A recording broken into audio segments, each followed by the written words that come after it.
आज आपण जाणार आहोत एका ॲडव्हेंचरवर. थ्रिल काय असतं हे अनुभवायला. आपण जातोय आवंढ्याला. हे नाव पहिल्यांदाच ऐकताय? ठाऊक होतं, ही जागा आहेच तितकी ऑफबीट.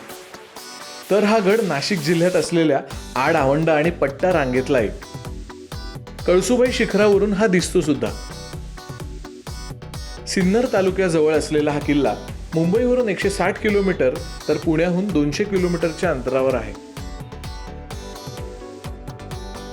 बऱ्याच लोकांच्या मते आवंढ्याचा आकार शिवलिंगासारखा आहे. पावसाळ्यात इगतपुरीच्या डोंगर रांगेतल्या ह्या आवंढ्याचं शिखर अगदी ढगात दडून गेलेलं असतं. लहान पायवाटांपासून ते मोठे मोठे रॉक पॅचेस ह्या ट्रेकला चॅलेंजिंग बनवतात. सुरुवातीला दाट झाडी असलेली पायवाट लागते. काही वेळ चालल्यानंतर सुरू होतो खरा गेम, रॉक पॅच. 70-80 डिग्रीचा उभा कातळ चढणं ह्या ट्रेकची खास बात आहे. हा ट्रेक मी जरी एकटा करत असलो तरी तुम्ही हे करायला जाऊ नका. अनुभवी लोकांसोबतच जाणं कधीही उत्तम. काही ठिकाणी दगडाच्या फटी तर काही ठिकाणी लावलेल्या सळ्या यांना धरून डोंगराला अगदी बिलगून चढाई करायची असते.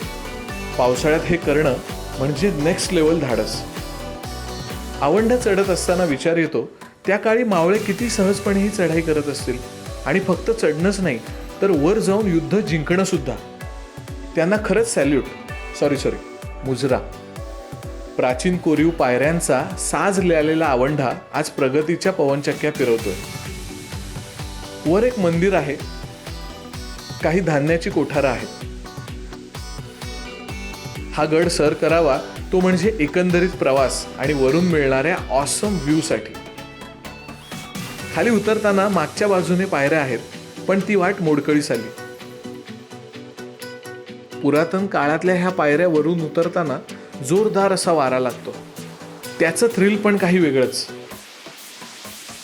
आवंढ्याला येऊन कळतं, महाराष्ट्रात असेही काही इनक्रेडिबल किल्ले आहेत जे शहरी गर्दीपासून अजून अलिप्त आहेत. आणि इथेच करावा निस्ता वॉन्डरलस्ट. महाराष्ट्रातल्या अशाच कमाल जागा बघण्यासाठी भाटुपाला सबस्क्राईब करा.